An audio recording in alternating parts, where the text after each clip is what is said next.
students and people and the citizen of India, they will get educated. So it was morely a primarily a quantity focused policy. And in 2009, some amendment was made, and right to education component was added to the national education policy. And till 2020 it remained untouched. That means since last 34 years the same policy that was designed in 1986 was continued. And in 2020, Kasturi Rangan committee has developed a broader aspect and the holistic and multidisciplinary approach of educational policy, and they named it as a national education policy, that is NEP. And this NEP aims at achieving the universal school education by 2030 and have focused more on quality aspect compared to the quantity aspect. No doubt quantity is there, but more focus on the quality aspect, because in this globally competitive atmosphere and the economy, quality is the things need to be focused. That's why the current NEP is focused more on the quality. And also this NEP focus on achieving the gross enrollment ratio in higher educational institutes to increase from the current rate of 27.4% to 50% by 2025. What is the meaning of gross enrollment ratio? In a layman language, we can understand the GER means that if 100 students complete get into the education system at the schooling level, only out of 127 students they made into higher education, and remain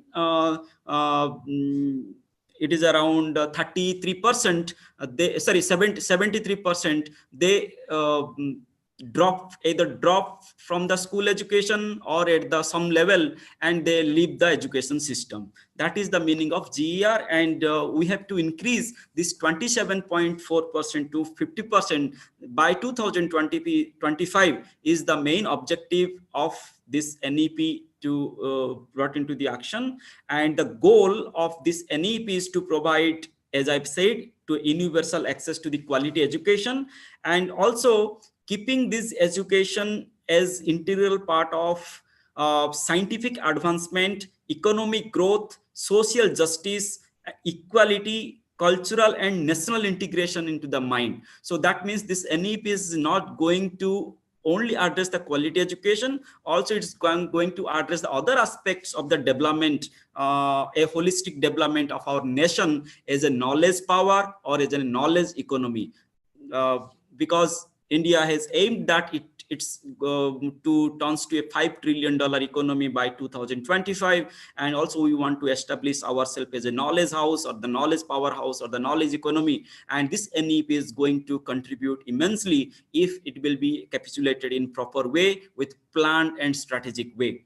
So this is about the NEP. Those have not gone through in detail in a brief, and you can do lots further study on NEP, that what is this NEP and how it started and all the history. So after talking in very briefly about the history, let me explain about why the purpose of this policy is required at this stage, and I will give some context of the reason for bringing this policy into the action. And after that, I will talk about different dimensions, features, and also implementation plan of this NEP.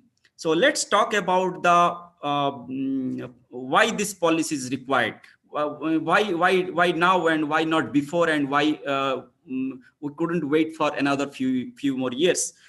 As I have said that Indian education system is old, very old, from very age old. Indian education system is quite enriched, and also it is one of the pioneer in the knowledge creation. Because when during the Nalanda time, Nalanda University was the one of the oldest university in the world, which actually spreading the, which was actually known for knowledge creation, knowledge spreading and everything. But now in the last, especially during the invade of by the Mughals, and after that Britishers, when India became a colonized country, during that time, actually our own traditional knowledge practice and our own the knowledge systems, the initial knowledge system got certain kind of a suppressed and hold because of this external pressure. And this external pressure actually now, because of this British education system get dominated, and they have introduced all this kind of English as a kind of a language.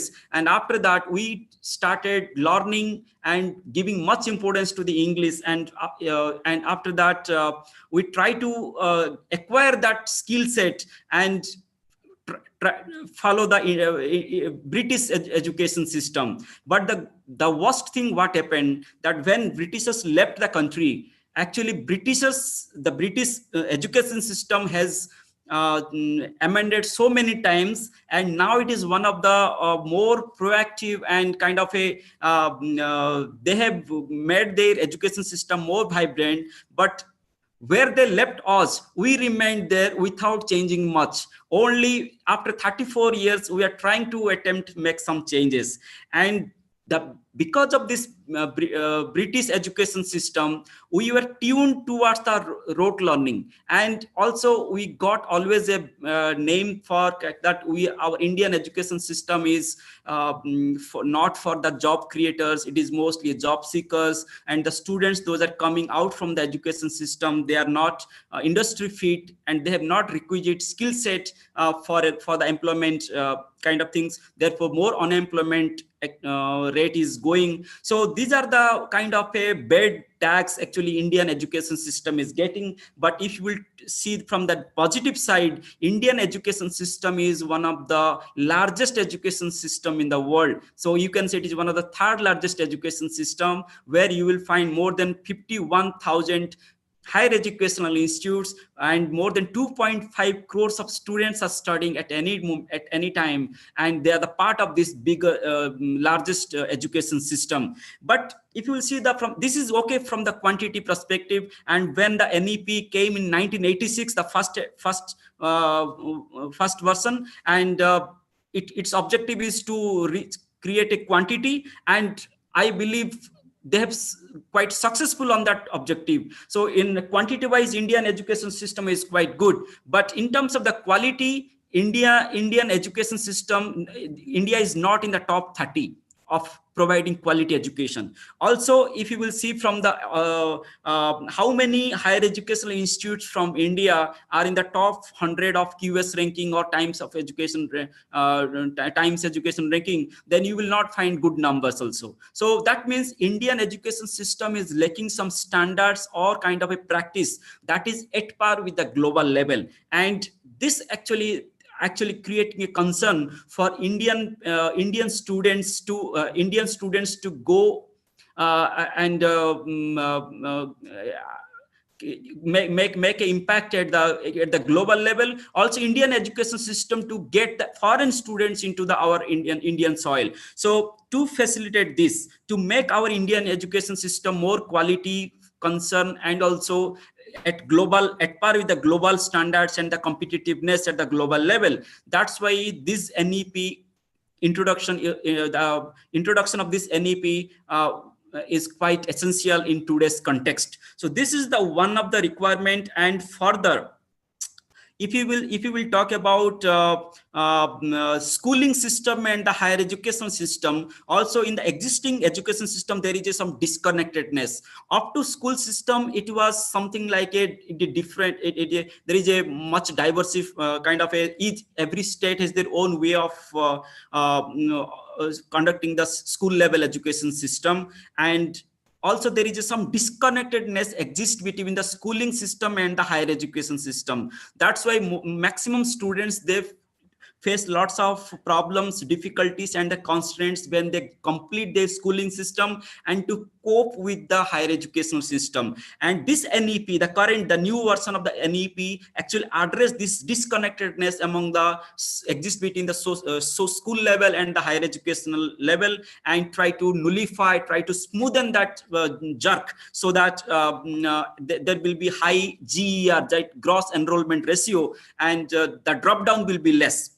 And so this is the another major important point actually of requirement of this new NEP. And this NEP is going to benefit all the stakeholders. It may be the student, it may be the parents, it may be the industry, it may be the society, it may be the community, or as a country, or as an economy as a whole. So this NEP, the national education policy, has given enough importance to the innovation as a one of the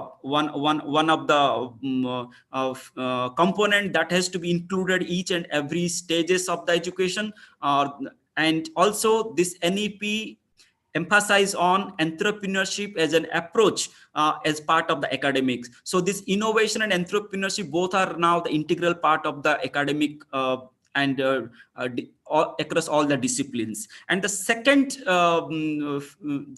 things that this NEP focus is called on, focus more on the applied based teaching and outcome based learning. So please understand that these two are different. One is called applied based teaching. That means when student will be in the classroom or within their academic, they will learn something that can be applicable. The knowledge, whatever he will, it should be applicable. And when he will apply, he will also generate certain knowledge, and that knowledge will directly impact at the cognitive level and also psychology level of the student. That is called outcome based learning. So this NEP focus on applied based teaching and outcome based learning. Also this NEP focus and emphasize on research at all level and the discipline. If you will see the total R&D investment or R&D expenditure by different countries, India is one of the least among the top 20 major economies in the world. And India is only spending 0.7% of its GDP, whereas countries like USA, China, Japan, they are spending on an average more than 2% of their GDP. That means India has to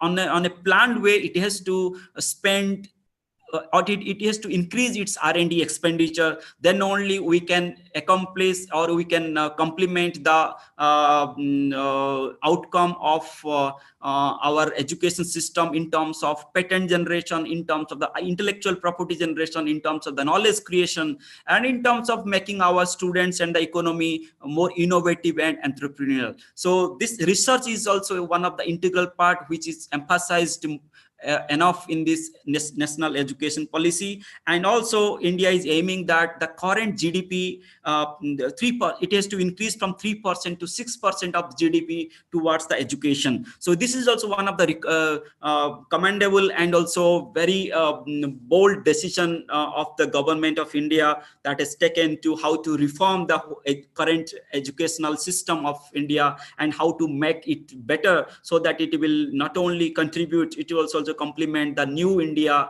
vision of our Honorable Prime Minister of India, Sri Narendra Modi sir.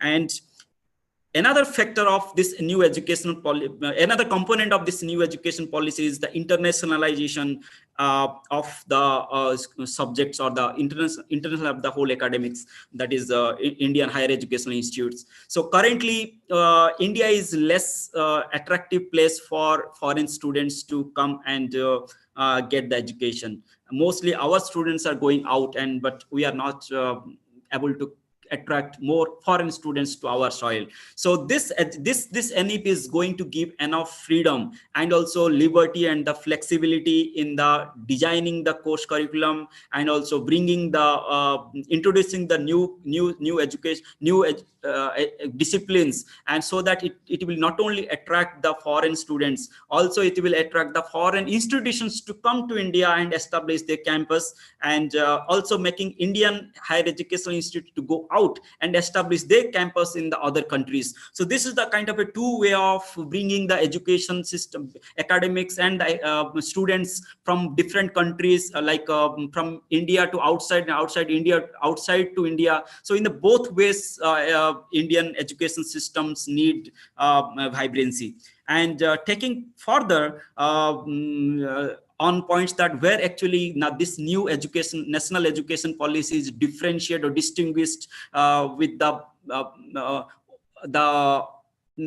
national education policy designed in 1986. The first thing we can understand at the school education level. So currently, if you will understand, because all of you have gone through this phase of schooling, so we know the schooling system in India is called 10+2 system, and this 10+2 system has been restructured, and this restructured into 5+3+3+4. So that means now 10+2 structure has been replaced with a 5+3+3+4, and actually this is designed keeping the whole learning process of natural learning cycle. So the natural learning cycle of a human being involves with the 4 stages. That is, first it starts with perceptual learning, and perceptual learning leads to conceptual learning, and this conceptual learning leads to the prescriptive learning, and this prescriptive learning leads to the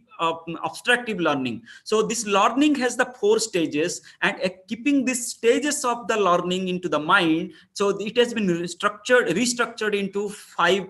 There is four level, that is 5+3+3+4. Earlier it was 10+2. So this is the one of the major reform or the restructure has been made in the school education level, and the purpose of doing this one is also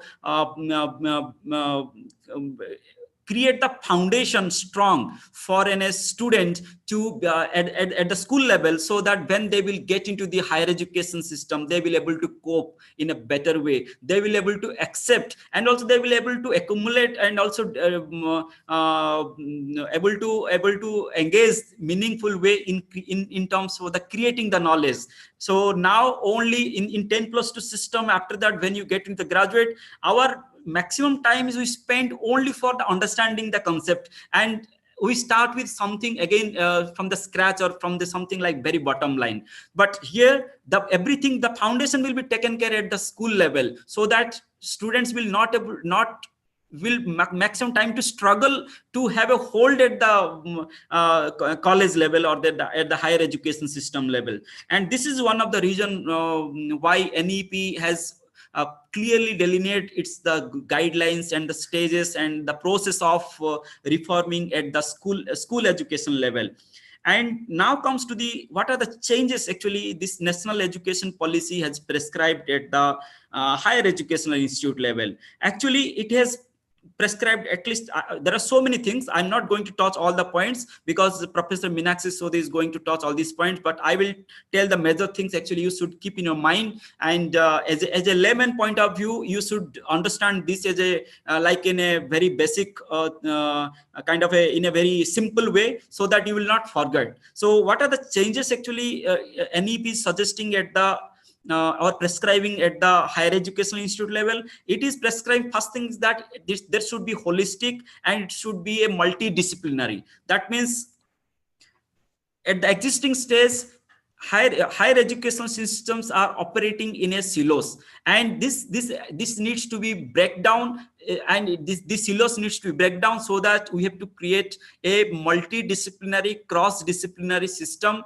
so where the knowledge exchange and knowledge flow will be vibrant. And that's why this NEP prescribes a multidisciplinary and holistic approach, and especially it is suggested the changes at the undergraduate level initially. And what it says that the undergraduate courses will be 4 years, but there is something kind of a multiple entry and exit options and certificate programs. That means for the first year and second year, mostly it will focus on exploring and broadening the base on the subject you choose for study for your undergraduate. And second year and third year or second year onwards, it will more focus on the vocational skill development. And if you want, you can leave, you can exit at any time, and also you can again come back and you can complete your study. And also if you want to make a complete exit at certain moment, then you have to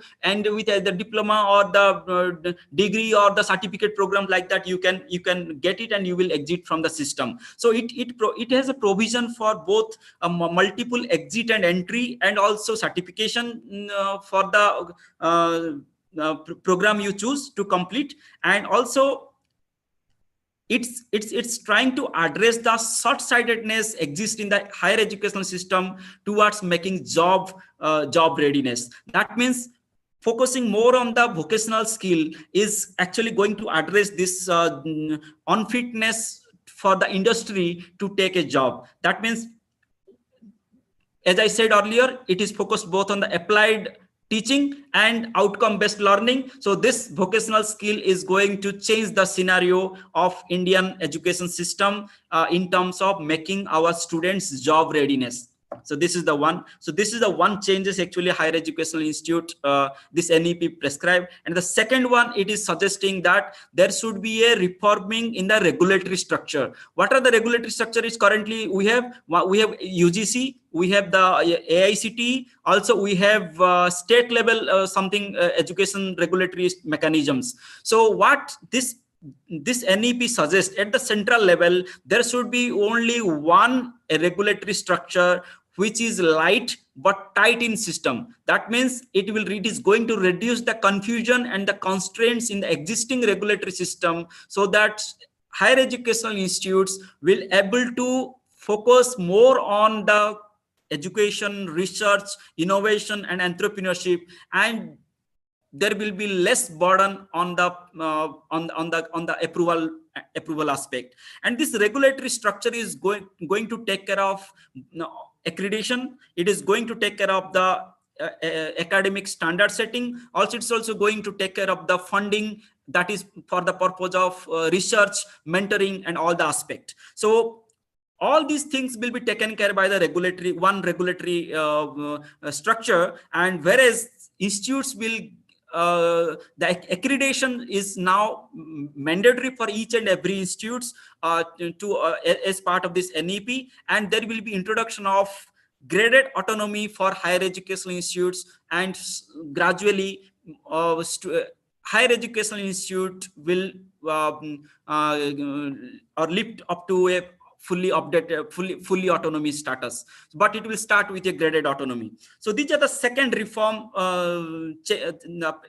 prescribed by NEP. And the third one is called industrial interface and interaction, because you cannot make education better without taking industry and the community into the account. That's why this NEP also emphasizes on how the industry and the community will be part of the delivering or part of driving this educational system, especially at the higher educational institute level.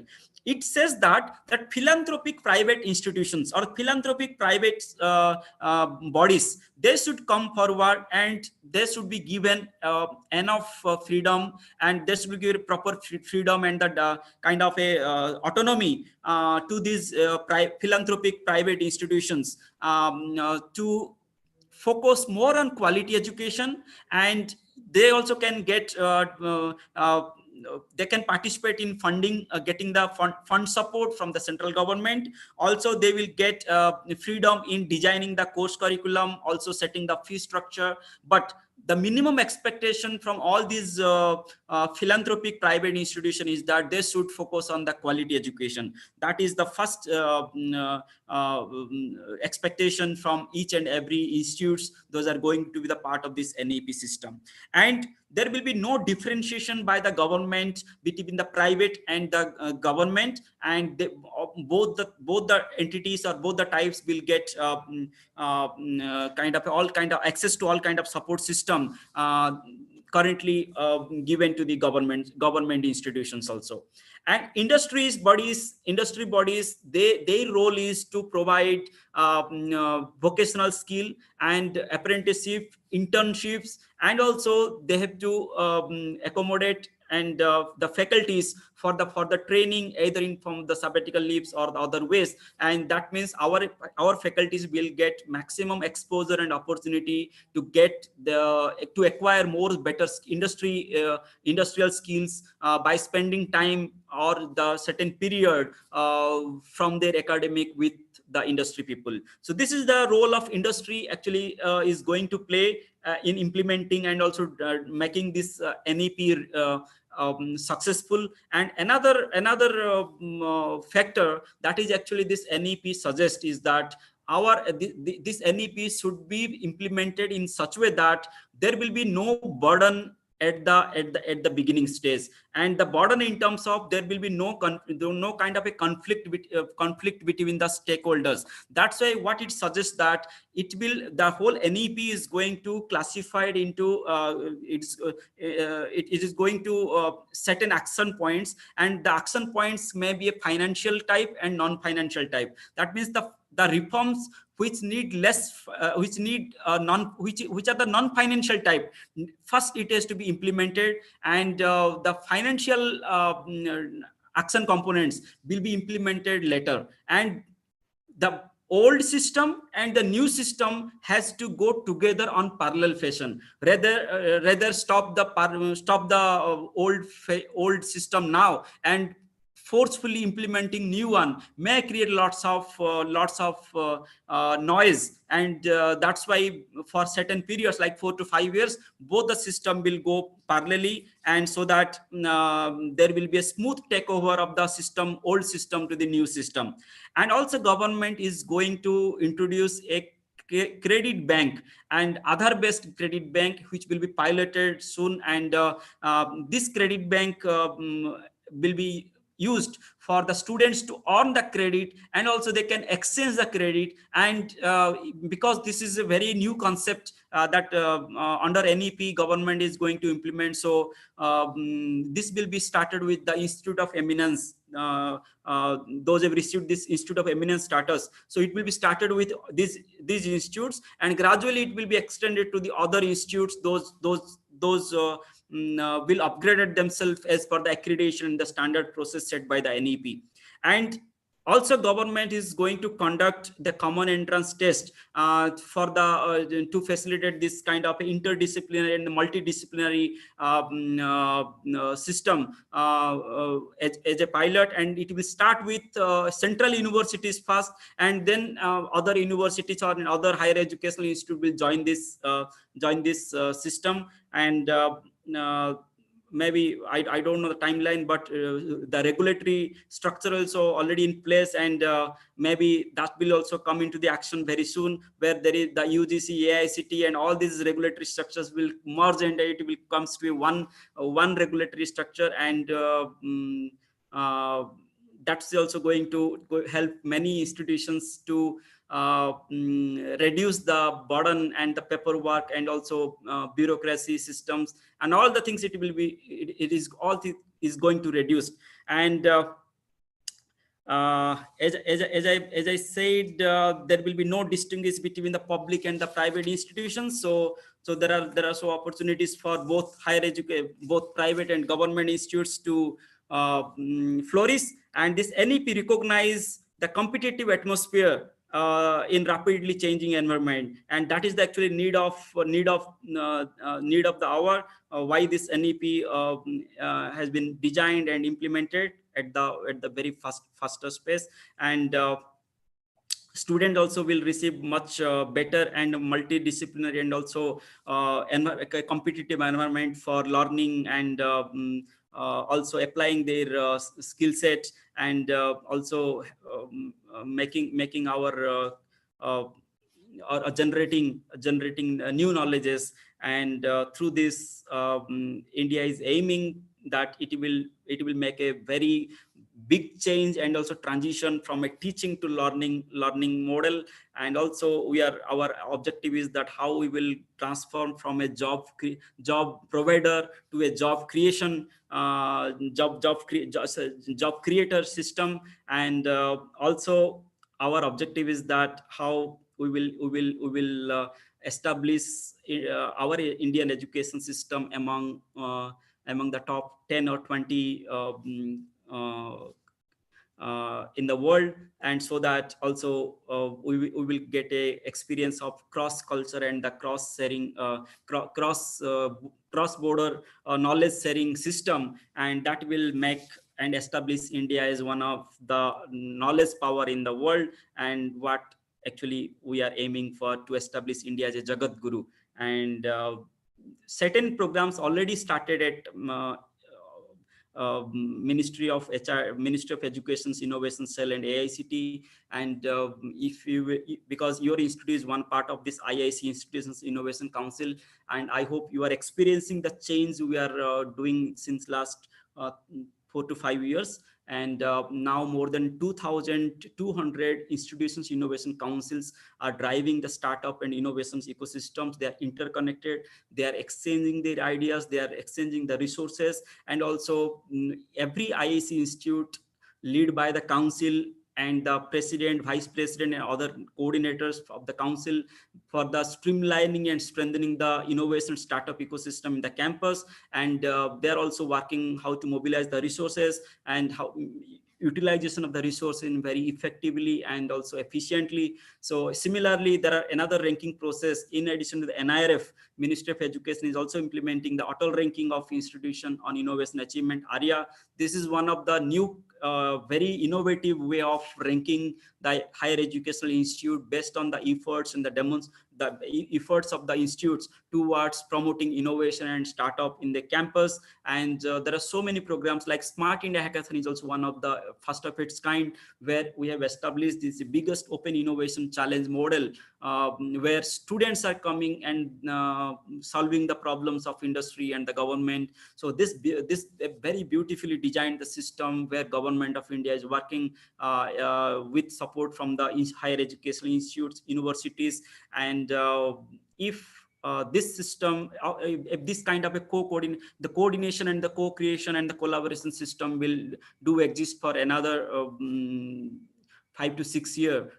And I believe Indian higher education system is going to rise, and it is going to be the top educational system in the world. And not only in the form of quantity, also we will get into the top 10 under the quality ranking also. And I believe there are so many Institute of National Importance, also Institute of eminence. So these institutes also, there are so many private universities, they are actually doing their part. And but there is need of much coordinated way of acting together and implementing this NEP and NEP provisions and at the institute level. And also our students also has to understand the provisions made in this NEP. And also there is another policy I forgot to mention. This is called National Innovation and Startup Policy, that is designed by Ministry of Education and being implemented by AICT and the Ministry of Education Innovation Cell, where we made enough provisions for students, faculties, and the institutes that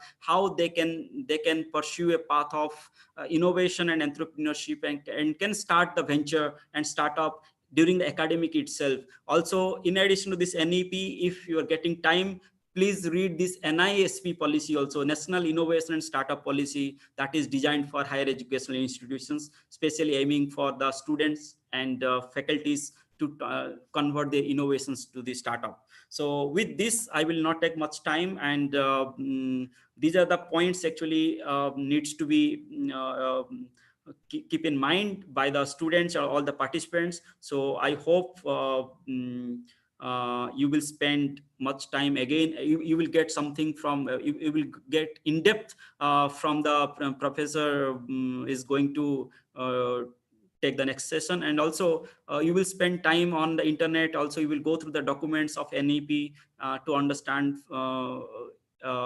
in detailed manner. So thank you again, St. Anne's College for Women for the opportunity. And I believe there will be a best learning platform we are utilizing at present by bringing experts from the different corners of the country, and also putting our students and faculties into this board and using the online platform. So this is kind of a very good new normal we have set up in this COVID pandemic. And please keep yourself safe and try to bring the changes what you want to be. Thank you.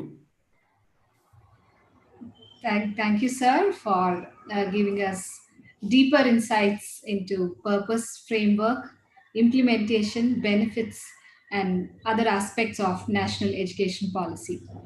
Sir, if you have a minute or two, can we take questions, or are you in a hurry to leave? Another 5 minutes is fine. Okay, sir. Yeah. Aparna, are there any questions? Yes, Aditya. There are Yeah. a few questions in the chat. Yes. One of our participants would like to know if there is going to be any difference going forward between public and private institutions. Will government take over all private institutions, or will it give them the same kind of support like public institutions? No, there will be no takeover. It is making the policy and guidelines uniformity. So bringing the uniformity in the policy, that means both government and the private institutions will be treated at par, and both will be access to the government resources and the facilities and the things. But only expectation is that both private and public, they have to focus on delivering the quality education. So there is no merging, there is no takeover, there is no nothing. It's only guideline will be uniform, and there is no differentiation between the two institutions. Sir, how will this policy impact all the different syllabuses that are there right now, like ICSE, CBSE, etc.? So actually, as I said that at the school level there will be a focus on structuring the pattern, that is 10 plus 2 to there will be 5 plus 3 plus 3 plus 4. So there will be only one regulatory system. So again, there is no CBSE, ICC. At the central level, they will make it one, and at the for the higher education system also there will be change. So we have to wait that how that government, because now the strategy development process is on. So government is going to reveal the strategy, because they are collecting the feedbacks and the inputs from the different stakeholders to design that strategy. So we have to wait and watch that how this diversity, because now Indian education is so diversified. Now they have to bring the diversity into converge again. They have to make it something standardized. So we have to wait that how the things are going to happen. Sir, maybe time for one more question, sir. Yes. Is there any special provisions within NEP towards the disabled community or the specially abled students? Uh, uh, it is trying to focus in all the sectors, right? It is never created any special kind of a, it is NEP is not trying to make any group excluded from the benefit. So it focus on that each and every age group and also section of the people should get access to the quality education. And in the detailed implementation plan, definitely it is taking care of all the age group of specially able or the gender or the economic economic stage. So definitely it is NEP is going to address about the detailed action plan, how it is going to implement. We have to wait for another 2 to 3 months, because the government is going to implement this from the next academic year, that is 2021, this January onwards. So we have to wait and watch that what action components this government is going to announce. So thank you, sir. If we have any further questions from our participants, we'll share them with you through email, sir, and then Yes. give them back the responses. Thanks a lot, sir. Thank you. Thank you. Thank you, Deepanji. Personally, I'm thankful to you for readily agreeing, giving the consent, sir. I'm thankful to you, sir. Yes, Dr. Meenakshi is there. She is going to address many of your queries. So, Dr. Meenakshi, please take care of the queries. Okay. Because you are going to address in detail. So, yeah, thank you so much, sir. And but you have already, laid the not only the foundation, but you have covered so many things. So I was just thinking that how would I make my talk and presentation something interesting for the participants? No, because I had watched your session last in one of the session. So definitely your session is going to be one of the kind of a more interesting, and also you will get more queries and the questions also. Thank you so much, sir. Thank I'll you. try to handle. Thank you so much. Thank you. Thank you. Thank you, sir. Moving on to the next session by Professor Meenakshi Sood on fostering creativity and innovation in education, NEP 2020. We welcome you, ma'am. Thank you. Extend virtual green greetings to you. And I take this opportunity to introduce Dr. Meenakshi Sood. Dr. Meenakshi Sood is currently working as Associate Professor in CDC and Department of EC, National Institute of Technical Teachers Training and Research, Ministry of Education, Government of India, Chandigarh, India. She has teaching experience of around 20 years and worked in various institutes of repute in the Department of Electronics and Communication Engineering. She received a PhD in biomedical signal processing, is a gold medalist and has been awarded academic award for her performance in Master of Engineering from Punjab University. Ma'am has guided 4 PhD scholars and around 20 MTech scholars and more than 100 BTech undergrads. Her research interests are image and signal processing, bio-inspired computing, antenna design, metamaterials, soft computing techniques, and curriculum design and development. Ma'am has 2 government-sponsored projects currently running under her and guiding 4 PhD research scholars. She has published more than 100 research papers in reputed index journals and at international conferences. She has edited 3 books and authored study material for ICDOEL, HP University. She's senior member of IEEE, life member of International Technical Societies as IE and BMSEI. She is also the editor of reputed journals, member of the Experts Committee for Evaluation of Impact of DST FIST scheme, has been selected as GSE member of Rotary International and visited USA in exchange program. Currently working on developing OBE and CBCS based curriculum designs for Education 4.0 for northern states of India. Over to you, ma'am. Thank you so much, Dr. Sarita, for such a elaborate introduction. Thank you so much. Thank you. First, I would just like to share the screen so that I can see, because my PPT I can share. Yes.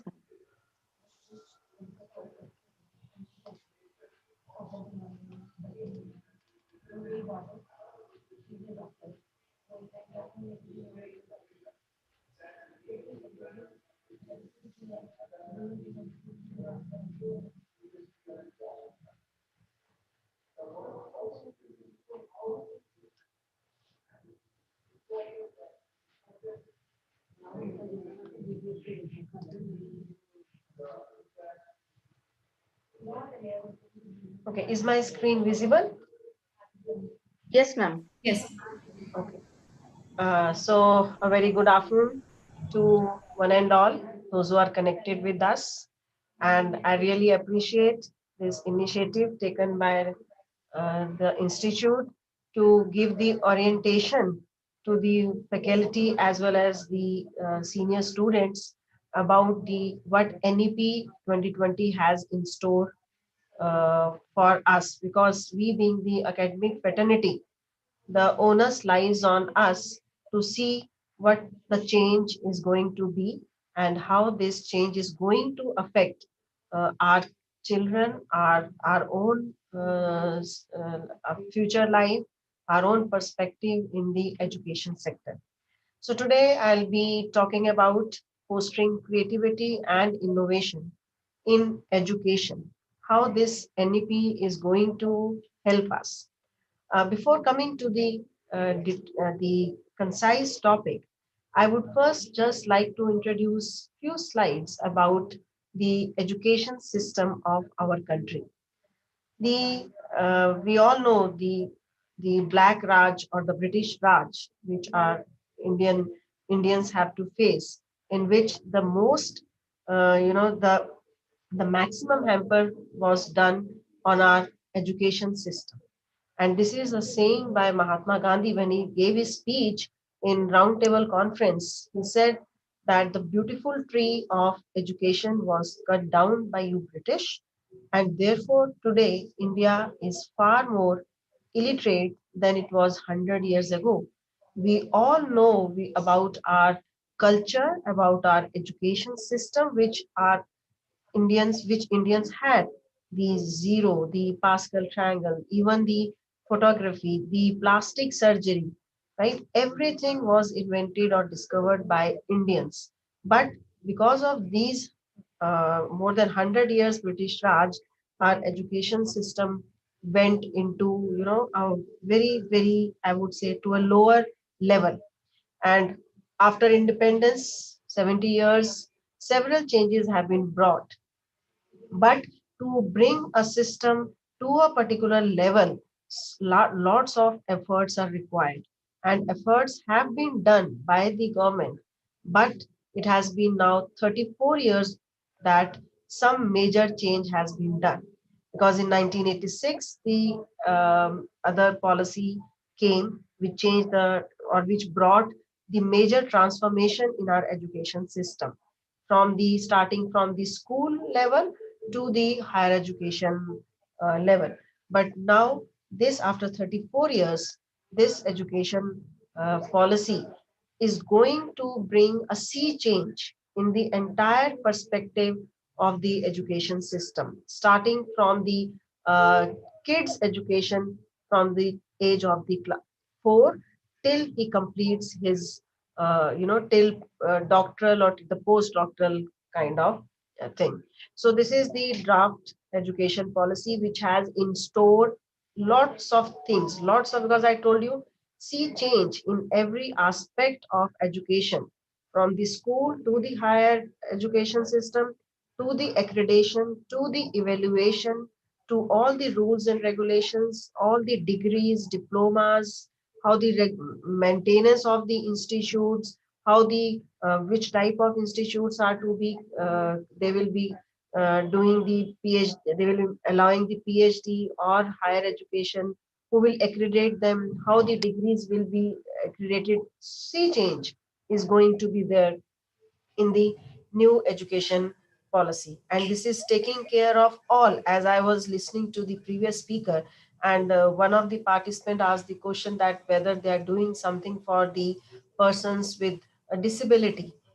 Very much there, it is there that the persons with these, or the special enabled persons, they have certain some clauses are there to help them. And not only specially disabled, the major one thing which I want to put focus on is that they are coming up with the other languages also. We won't be constrained with only English and Hindi language. All the languages are the 1822 official languages of Indian Constitution. So there will be it will be seen that the knowledge or the contents of the education system is not restricted to only the major English and Hindi languages. So I was saying that lots of changes are there. So, just if I talk about what is the vision of the new education policy, because education, when we speak about, we always talk about the books, the facts, the figures, the information, right? The degrees. But this education policy is going to see beyond this. Its main aim is to change the attitude of the persons. So the education does not only related to we want to make a very encyclopedia of kind of a student, or some who is very good at rotifying, or who is very good at putting the facts and the figures and the numericals, and he can solve the problems, or he can bring out the theories. No, he should have some certain values also, the human ethics. He should have the knowledge of what are my not only rights, but what are my duties, what are the constitutional values and human values, what are there. Because we have to make our students, our coming generation, a global, who has to think about not only his own living, but also the global well-being. So this education policy, as I told you, is going beyond the limits or beyond the boundaries of just providing the knowledge to the students. And why it has been thought so? Because if we see the major problems which are in our present higher education system, because no doubt we all are products of this education system. After 34 years are coming, and I think all most of the participants must be of this age, or their education must be within this range only. So we are the product of this education system, but there are certain flaws and certain limitations which the I would say those who, the person or those who are involved in this policy decisions or policy making, they have seen this. So it was a severely fragmented higher education system. If I want my student to, if I want my kid to be electronics engineer, if I say like, so it is so much of restrictions are there. Then I cannot learn civil. I cannot learn. If I'm interested in music, I cannot learn music. If I have my flair towards law or to management, no, because there were strict boundaries between the, not like strict boundaries between the arts, sciences, engineering, medicines, humanities, and within these streams also there were these strict boundaries. If I'm engineer, then if I'm computer engineer, I'm strictly computer engineer till I'm earning my livelihood or till I'm into the system. So it was a severely fragmented and very less emphasis on the cognitive skills, which we are right now into the outcome based education, where we are talking about that are right till date. Our education system was the based on output based, or it was output based. 70% you are this much intelligent, 90% you are this much intelligent, right?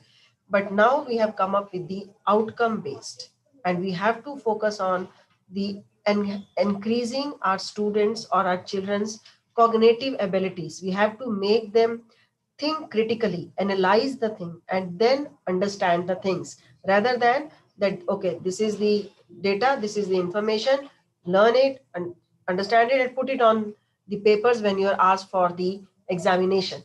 And whosoever is able to vomit out in those 3 hours, he is more intelligent, he is more smart. So this is not going to be the case now.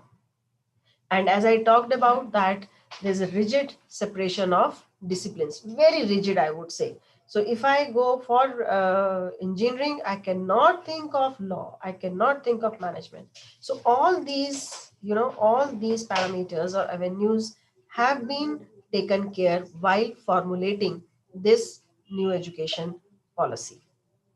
And I was just telling you that for the socio-economical disadvantage areas and about the languages, we cannot expect every student our country, because India is have such a vast cultural and social economical diversity.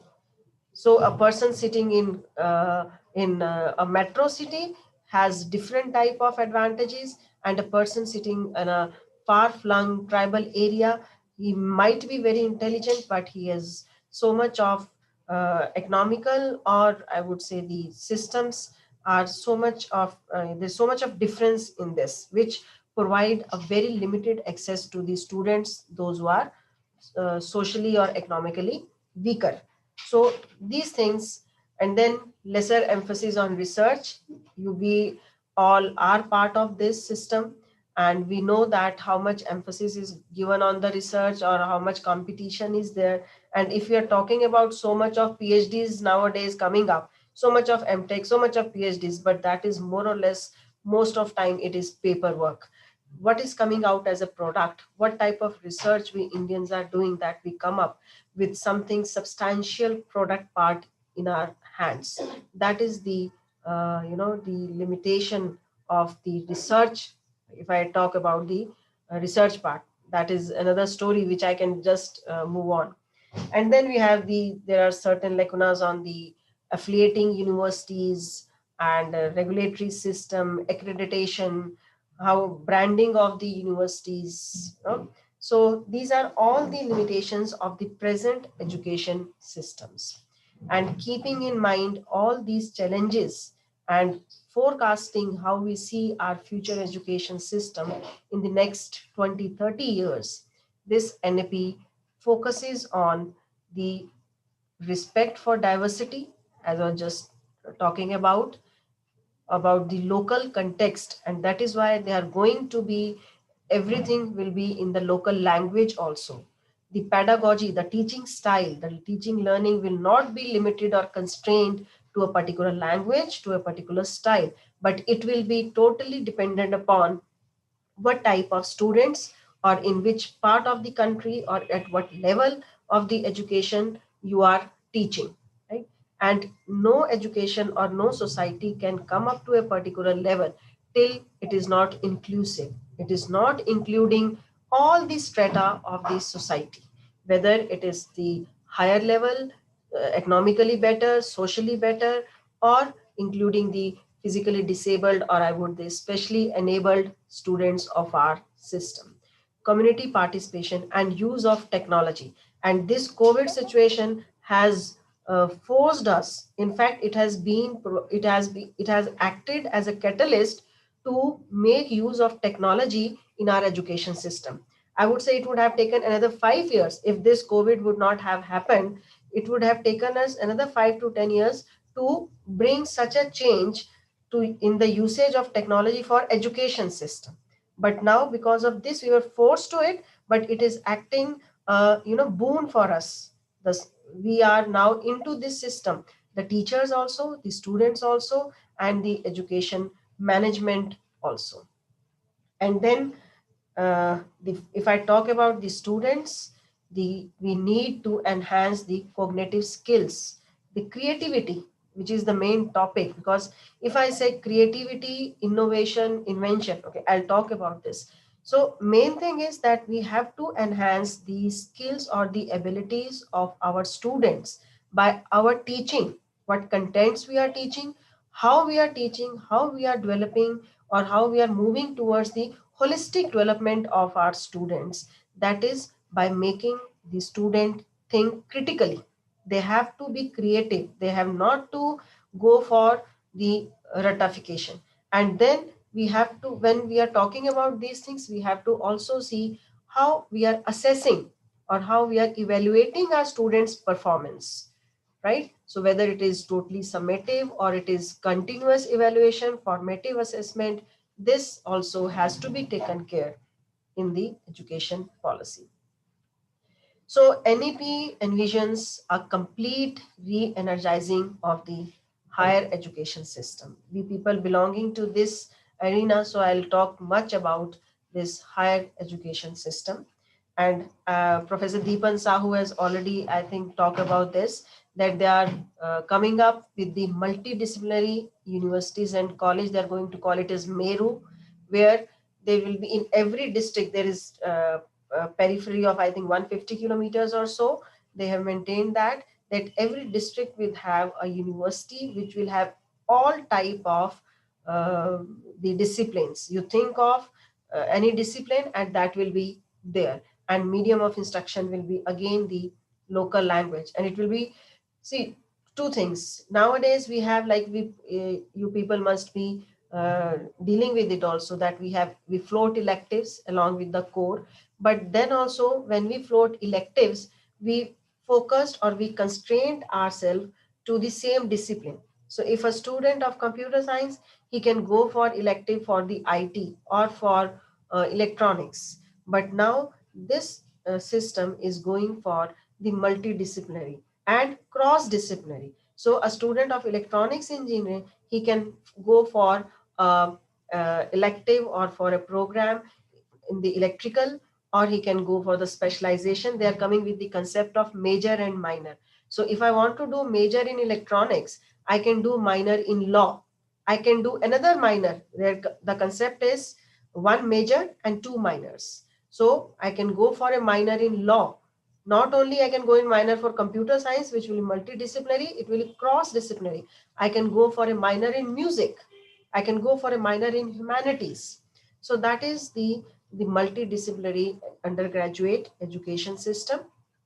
And focusing upon the research. So they are going to establish a particular separate entity that will take care of all the researches happening in our country. So that is National Research Foundation, which will not only be the owners will not only funding part, but it also will keep the track, and it will review how and what type of research is actually happening and how that research is going to benefit. So innovation is to be seen, and then entrepreneurship also, I'll talk about this. And so for this, we have to revamp, we have to change entire the curriculum which we are following, the style of teaching, the pedagogy, and the assessment. So these things are going to see the light.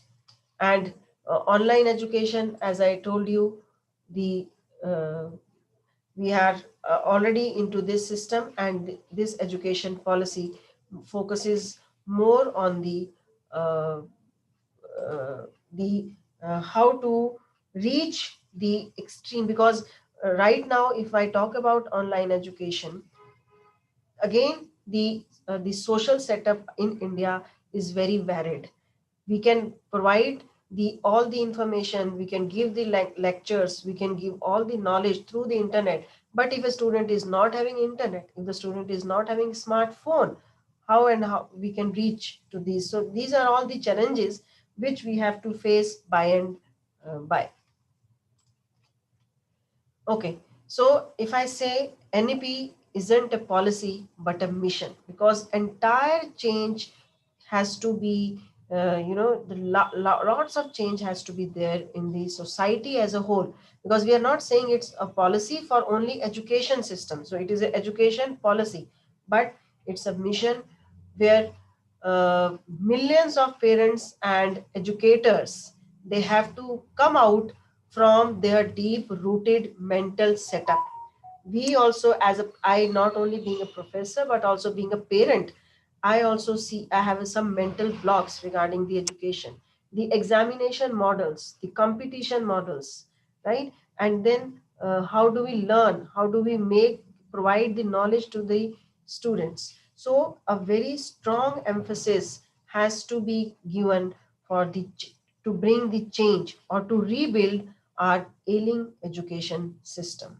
This is very interesting slide which I got, and I thought of sharing with all the participants. This was the brain map of a student, of students, and you see that if a student is given a quality education since the childhood, right, and then the brain mapping, where the red color shows the active portion of the brain, and yellow and green subsequently less active, and black is the least. So if you see, without quality education, or I would say even education, the most of our brain is dead sort of things, it is not active. So as you know, our parents also used to say that जितना ज्यादा आप दिमाग को use करोगे उतना आपका दिमाग अच्छा चलेगा, and that has been shown in this picture, that the more the student or the child has good education, his brain activity will always be better. This is the PET scan of a I've taken this from PET scan of Romanian orphan without any childhood education. So very interesting I found, and I thought I should share with this. So now, laying the background of what the new education policy is and how it is going to change our entire system, I would now like to focus upon the specific portion, that is the entrepreneurial revolution, I would say innovation and entrepreneurship.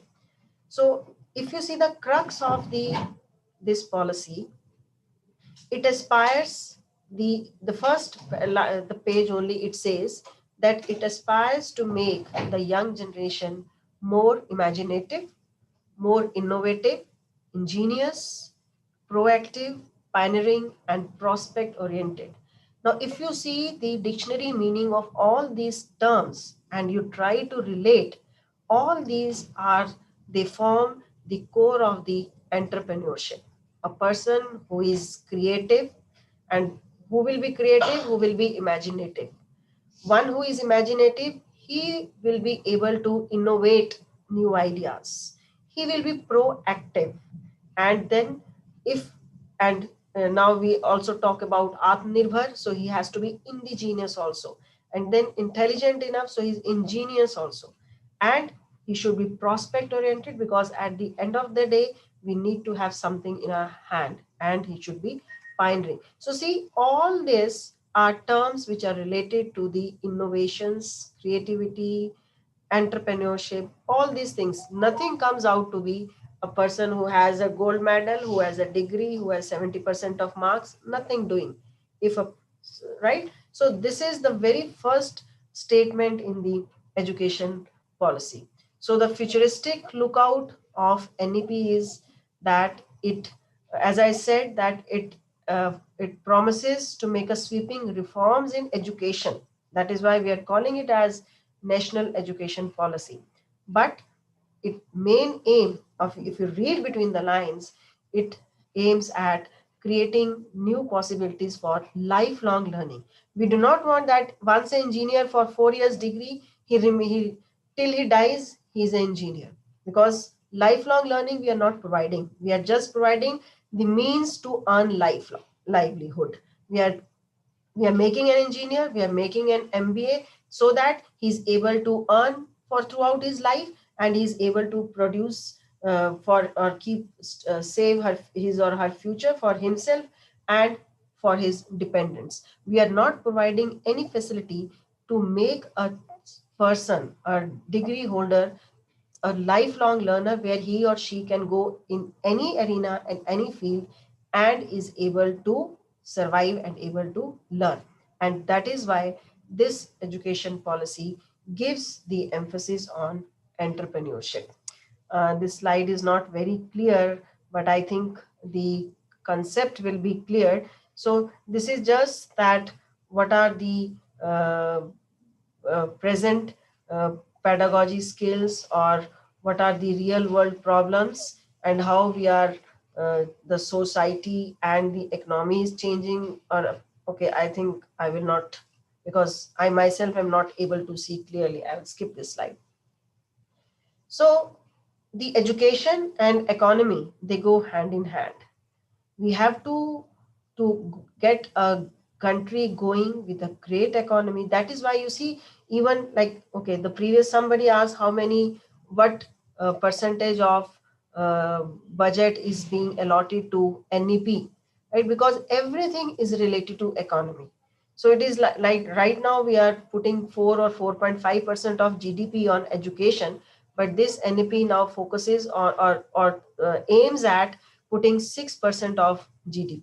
Because if the society is educated, if our education system is streamlined, nobody can hamper our economy, because education will lead to the skills which are to be provided to the young generation. Skills, then it means that is related to the job. What are the job facilities, how they are going to earn. So if they are proactive, if they are creative, then entrepreneurship, innovation, coming up with new ideas, coming up with something great which is going to help the society also.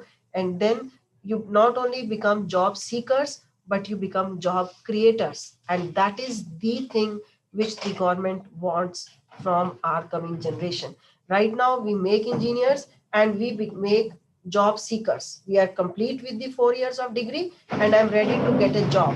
But with this entrepreneurship in mind, we want that after 4 years, one person should be able to give job to 10 persons. So we want that job seekers should move towards the job creator. I okay, right. Some people were putting some chat, so I think I can take the questions after I finish my presentation.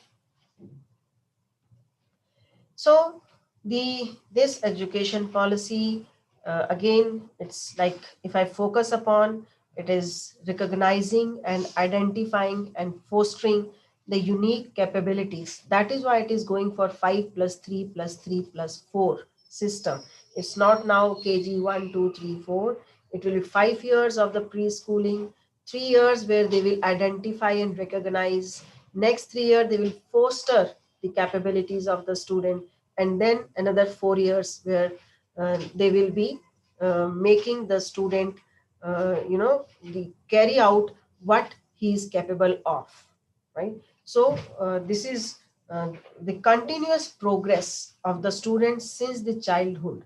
So government is going to take care. Even the amendment is till date, it was the right to education was till 14 years, that every child should get education up to 14 years. It means government was taking care of the students or for the child that he should be educated till 14 years. But now there is amendment that now law, this right to education is also going to increase up to, I think, 18 years, I suppose. I'm not sure, but they are increasing it so that every child should be educated till the age of 16 or 18, and that will be till he's at least a +2 or a graduate, right? So we are again and again saying innovation, creativity, and entrepreneurships. So main aim is to make the students creative. We should make their thought process, their learning process, so that they have the ability to develop new ideas, right? So that is, we are trying to make these students creative. If anybody is creative, then only he will lead to, or he will move towards innovation, because innovation is nothing but applying the creative solution to the problems and the opportunities. So that is innovation. And if I come with the creativity and innovation, we come up with the entrepreneurship, or we come up with the invention.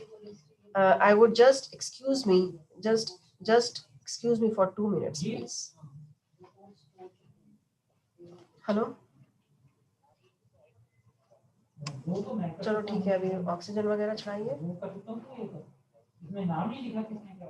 तो माता जी ने देखा नहीं होगा ना, ये भी अकेले क्या क्या करते हैं।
I'm sorry, actually, my father has been hospitalized for this.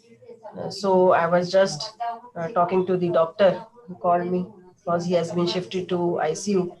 Anyway, Sorry so for that. Madam Ramesh ma'am थोड़ा सा So coming back to this, so creativity and innovation comes out to the invention. So that is another aspect, but mainly is entrepreneurship.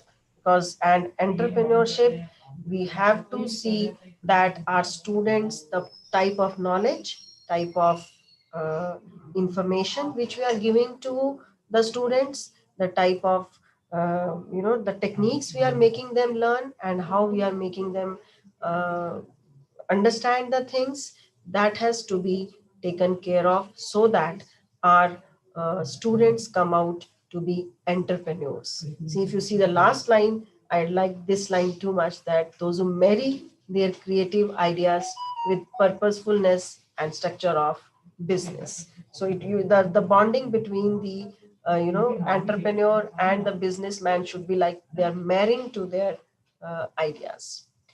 So the skills or the pedagogy has to be industry integrated. It has to, so we are putting up the innovative vocational courses. I'll be talking about this now. No doubt in our country already for the last, like in 2015 or so, we started with these vocational courses, and we have the B vocational, Bachelor of Vocational also, which gives more focus on the skills. So that is the experimental learning, experiential learning the students are. But now this policy is going to put the value of the putting the skills and these vocational courses since class 8th or so they are coming up with this. So there is one framework of 21st century learning which has developed the input from educators, educations, experts, and business leaders. And this is through the entire, uh, uh, from the Europe it has come, and it is being followed by the entire world, that what type of learning we should give or we should expect in our education system. So if you see this, I have quoted it from their web page only, that to illustrate the skills, knowledge, expertise, and support system that students need to succeed in work, life, and citizenships. So this is the 4 C's we call it, and this is the core of this NEP, that critical thinking, creativity, collaboration, and then communication. So these are all things which we as teachers, which we as educators have to change our style of teaching, have to change our curriculum, have to change our thought process, so that we are able to provide all these things up to our students. Because holistic education has to be taken care of. The focus is based on skill gap.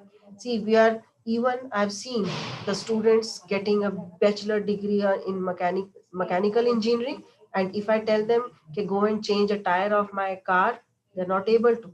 A person with electrical engineering, and I tell him, okay, go, fuse ud gaya hai, go and replace the fuse for this. Because right now our education system has a very wider gap between the skill and the knowledge. We are providing the knowledge, action and reaction, third law of Newton, this Bernoulli's equation, this Bernoulli's principle, but where it is being applied, where what skill a student is having. As a computer engineer has only the knowledge about artificial intelligence, machine learning, data structures, but is he able to produce even a small, can a program, even write a small program or develop a small app or write something, what I want to say is that there is larger gap, and this gap is widening because of the skills are not there, the vocational knowledge is not there. So this is the main focus for the NEP is, so every institute is going to have incubation centers. I've mentioned it, this one.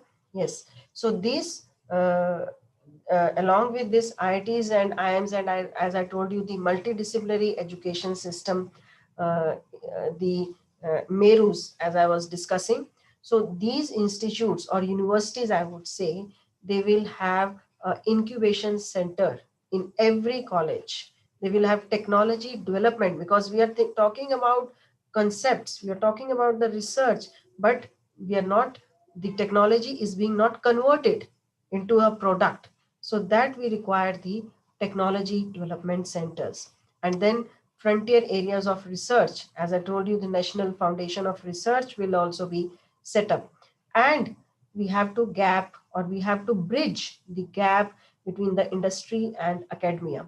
In Germany, every professor of higher level or repute has his own industry or some industrial setup, and he is supposed, it is mandatory that 3-4 days he teaches in the institute, and remaining 2-3 days of the week he will spend his time in his industry. So he knows what is the need of the industry and how I can change the academia in favor of, or what I require at the industry level, which we are lacking in India. Industry is going in one direction, academics is going in another direction. If we are going to trying to bring them, then there is some problem of attitude, then there is problem of skills, right? The level, sometimes what we are teaching in engineering or any, only 20-30% of that information is helpful for a student working in the industry. So that is the biggest challenge. So we want to have, this system is going or looking forward to a proper linkage between the industry and the institute. And that is why they are focusing more on interdisciplinary and multidisciplinary researches, which will not include only, if I'm teaching a student a management and he does not have the knowledge of psychology or sociology, and he is doing MBA in HRM, human resource management, then it's of no use. It is just putting up the marks on the papers and getting a degree.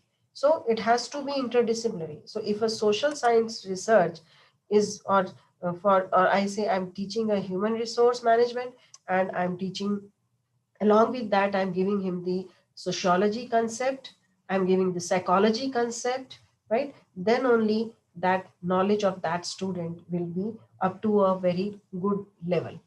So schools, if I talk about the schools, they will have the, not only the teachers and the educators, they will have master instructors, right? So they will have in the various fields for the entrepreneurship, they will have master instructors, even from the agriculture, even for a local, if a local pottery maker is there to introduce more skill, he will be a master instructor, so that the student gets the knowledge from the teacher about the theoretical concept, but when it comes to the practical point, getting the skill, then there will be the master instructors, right? So this entrepreneurship and entrepreneur, they have to they will only be, it will be possible when there will be a technological ally between the teachers and the tech savvy teachers. So it is going to take time, and I told you vocational education, this now vocational skill and skill development is going to start from the 8th class, like 5 plus 3 plus 3 when they are saying. So after 5 plus 3, they will start with the vocational models up to the higher education system. So to aid this multidisciplinary education, there will be National Committee for Integration of Vocational Education, because I told you government is headstrong to promote this integration of education with industry, and that will only be possible when we provide this vocational education skills and platform to our students from the very beginning, right? And then obviously, because we have to grow for being innovative, for starting the entrepreneurship, we have to grow, and for that we require the research. So for this, research is very important, and that is why there will be a national research foundation. And moreover, one more thing I would like to say, that this research will not only be limited to very hi-fi things. Now the government is saying do the research which is relevant to society. Even for a farmer who is sowing seeds with his hands, who is putting so much of effort, go for a research to help him. So that research is not now focused on, okay, we are using drones, we are talking about satellites, we are talking about blah, blah, but we have to see the research which is going to help a layman, a society. So that is the main aim of the research foundation. So the vocational education by 2025, we say that at least 50% of learners will have exposure to the vocational education. So that we have the partnership with the industries, with the NGOs. So actually they want to blend the academics and industry together, and that will only be possible when you have the creative thought process of the students. Lok Vidya, another vocational knowledge, which is presently it has been started to integrate vocational education courses. Then incubation centers, I told you, nowadays only some of the very few colleges have incubation centers, but now they say every college, every technical institute will have incubation centers. And then the curriculum or the credit, the evaluation or the assessment system will also change from the not the credit based framework to the which will include the vocational education also. So industry, when we say entrepreneurship, innovation, and as I told you, all these terms are only useful when they are going to give us some product. When we are in our innovation is leading to an invention which is going to help the society as a whole, with the help to ease out the life of the human beings. And that industry is also doing the same thing. They are producing the things. So who is going to give the input to the industry? Our education system, right? So, and we all know we are talking about this Industrial Revolution 4.0, where everything is going through the use of the cyber physical systems. And along with this Industry 4, this the education is also moving. And this is a very beautiful comparison which I made for this and from the open educational resource, that as our industrial setup changes from industrial 1, where the steam engine, electricity was the first industrial revolution, till this industrial 4, where we are working, where presently we are in, and we are talking about artificial intelligence, we are talking about smart cities, we are talking about robotic forceware. Everything which we are talking about is the artificial intelligence and the machines. So as the industry is changing, our education has to change. We have to go hand in hand. So this, the developing the systems, coming out with the products, what industries are expected, that all output is through industry, but the input is through the education system. So how we are going to bring a change, because we are talking lot of things about bringing change. So the first and the foremost thing will be the change in the curriculum. The futuristic curriculum we have to redesign, remodify, which focuses on the not only the core contents or the basic concepts, but now we have to slip in the discussion based, analysis based learning, because we have to move for the overall holistic growth. So curriculum has to be flexible, because there is no we started with that there is a very stringent distinction between the arts, sciences, curricular. We call some of the contents we call curricula. We have extra curriculum, we have co-curriculum, nothing. Now it is totally a blend of all these streams. Even arts will be curriculum for the science student. The engineering will be curriculum for the medical student, right? The carpentry can be a vocational for a music student. So if there will be no separation between all these things, and we have to go for multidisciplinary, cross-disciplinary integration. And so the curriculum has to be redefined, redesigned, and modified, which give the focus on the critical thinking, interactive and experiential learning, which I have been speaking about again and again. And the focus is now on the competency based education. What type of competencies we are expecting from our students, how we are enhancing their competencies, and how those competencies are going to enhance their critical thinking, which may lead to the innovation and finally to the entrepreneurship, integration of the subjects, right? And so the okay, master's program, doctoral program, again it will be multidisciplinary. Even a doctor can go hand in hand with the engineer to come up with some research which will be useful for the medicine fraternity as well as for the engineering fraternity also, right? And this is another beauty which is going to change entire system, and that is the multiple entry and exit system. Right now we have the system that a student enters in a degree course, and he completes his 4 years or 3 years, and then he leaves. But now this education policy will provide the flexibility to the students who can leave even after 1 year. They will be given a diploma kind of certificate kind of degree. Then they can come back again, re-enter into their education system, complete his second year, again move to the industry or move to the whatsoever job he wants to do, come back again and complete his 3 year program. So this is also going to be a big change in our education system. So we have 3 years diploma and 4 years degree program also.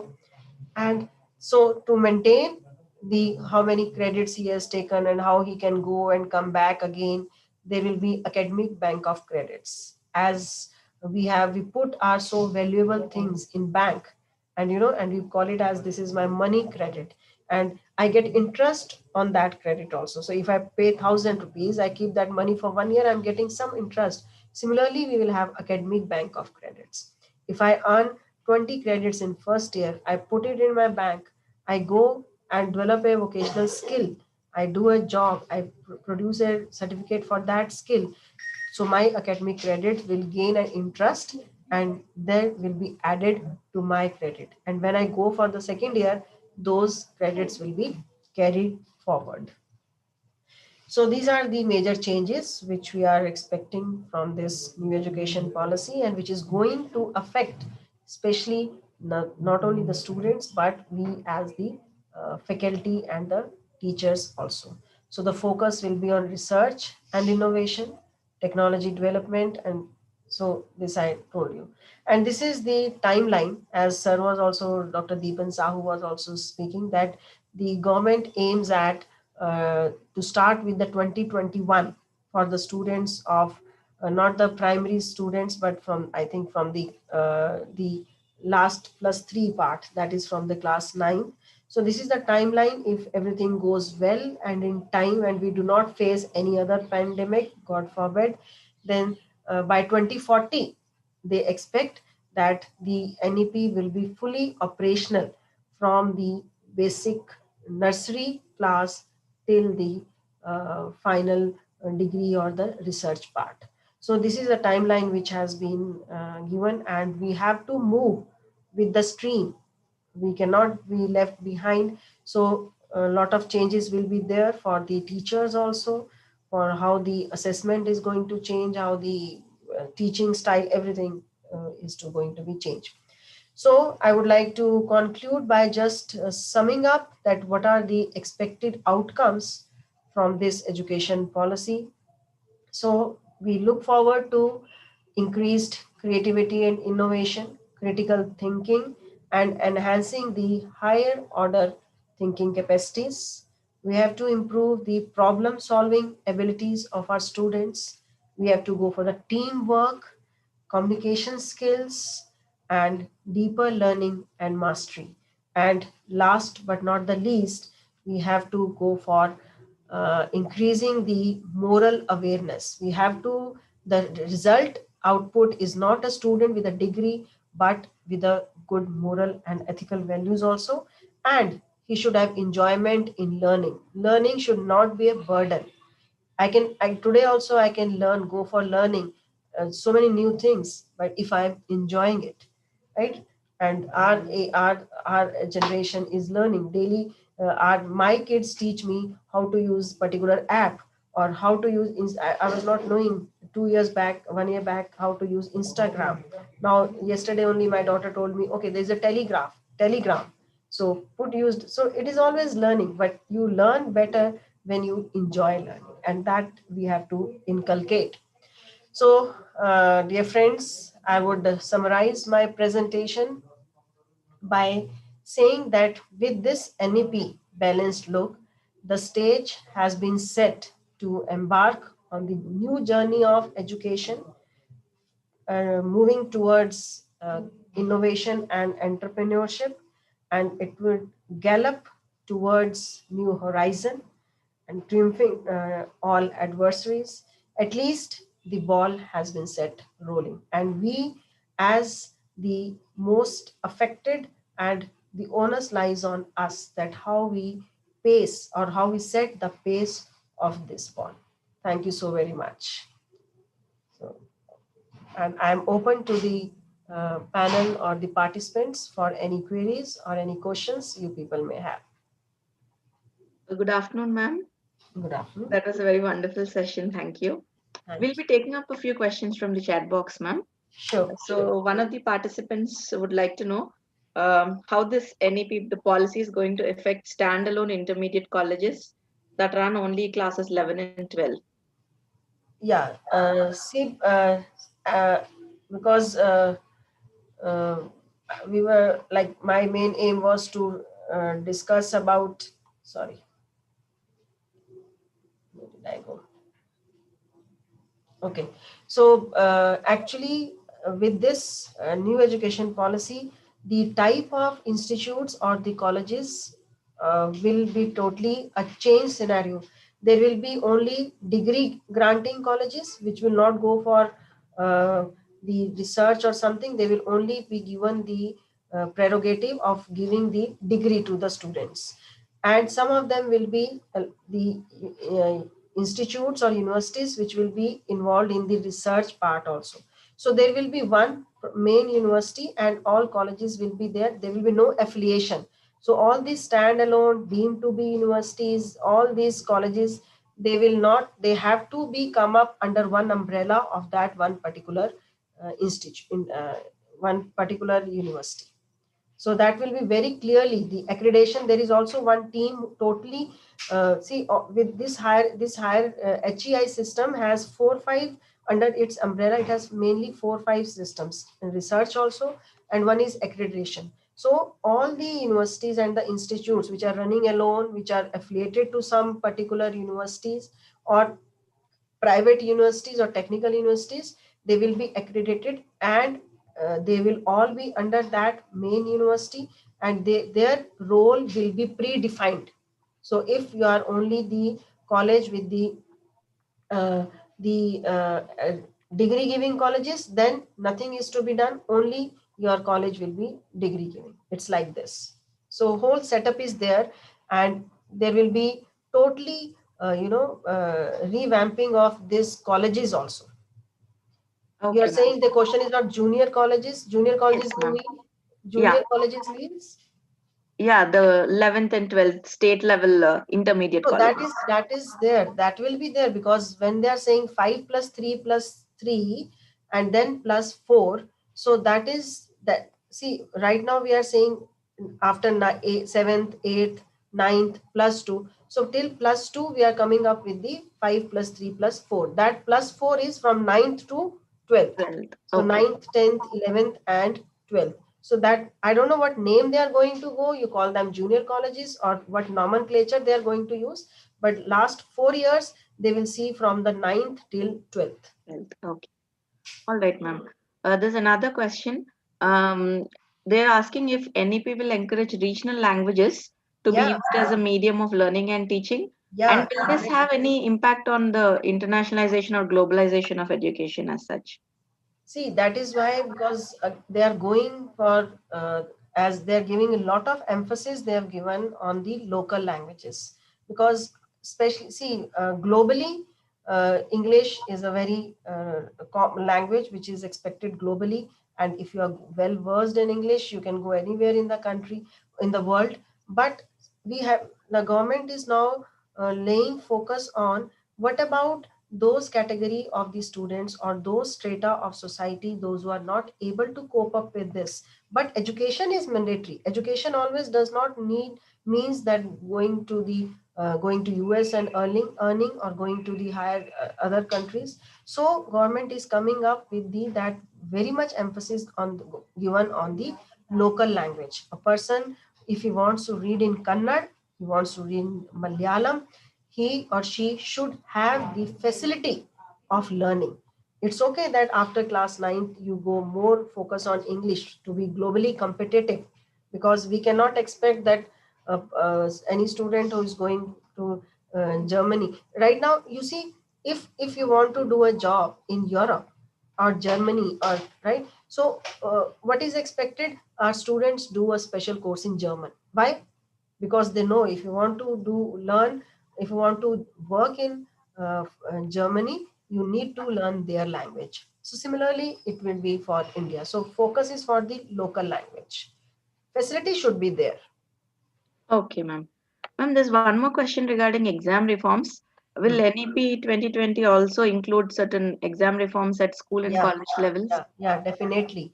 It will be more or less, it will be more to the formative assessment. Very less part will be given on the summative. It means like now we have 30% weightage to the continuous evaluation and 70% is given to the final exams. Those Yeah. 3 hours of exam stamp a child's ability and capability. That is not going to happen. Definitely there will be sea change in the evaluation and the assessment system, and how they are going to do the exams, that the policy has to come up, right?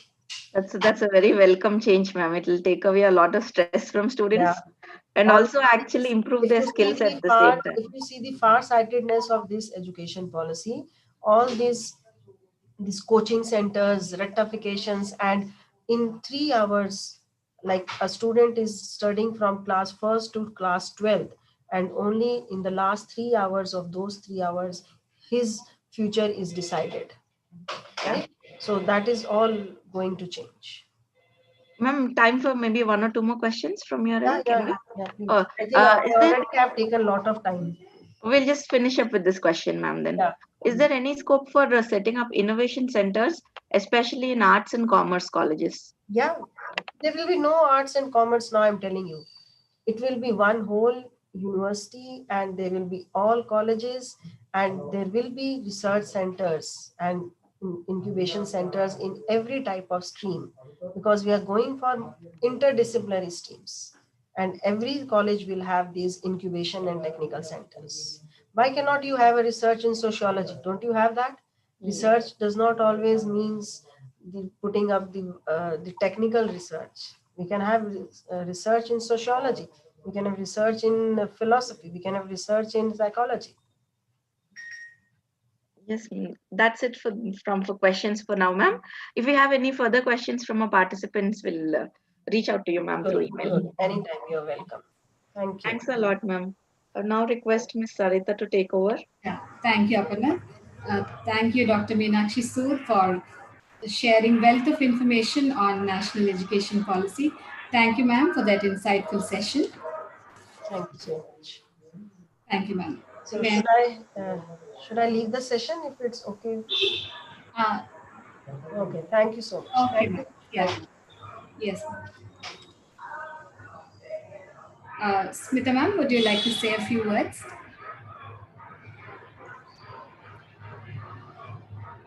Aparna, can you please unmute, ma'am? Yeah, yeah. I'm on. So I think I missed complimenting Professor Meenakshi Sood. A beautiful presentation she made, very simple, very understandable. And I think we all feel now that, okay, this is our policy and this is how it's going to happen to us.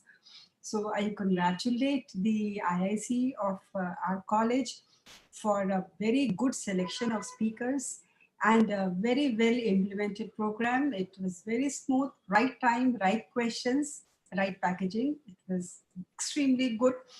And I would like to just mention that there is so much of focus on the individual learning, individual creativity, individual thought process, which we had been losing over the years. Everybody, we are going into some kind of mass culture.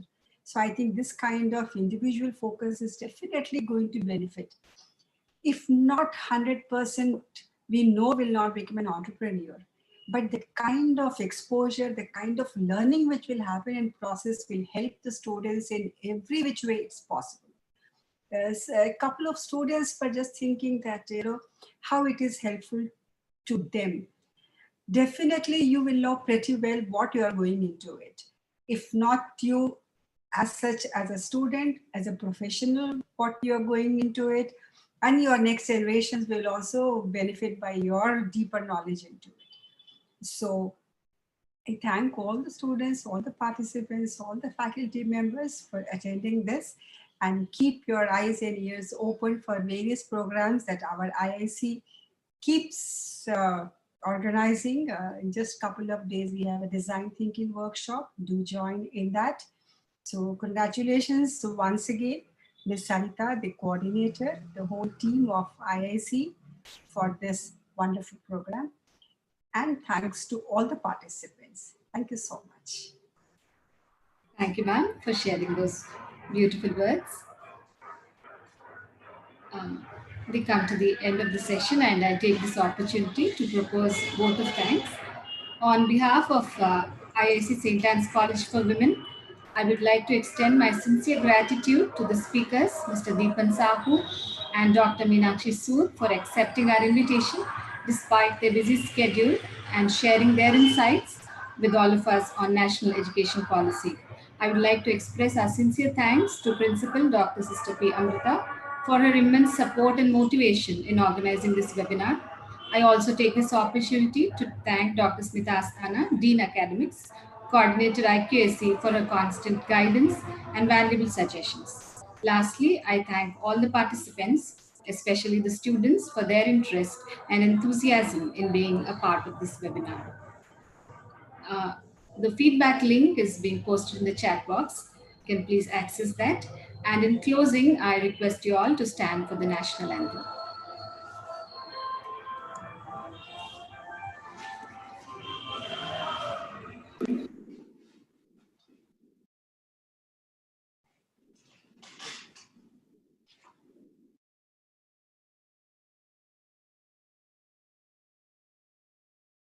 जनगण मन अधिनायक जय हे भारत भाग्य विधाता पंजाब सिंध गुजरात मराठा द्राविड उत्कल बंगा विंध्य हिमाचल यमुना गंगा उच्चल जलधि तरंगा तव शुभ नामे जागे तव शुभ आशीष मांगे गाहे तव जय गाथा जन गण मंगलदायक जय हे भारत भाग्य विधाता जय हे जय हे जय हे जय जय जय जय हे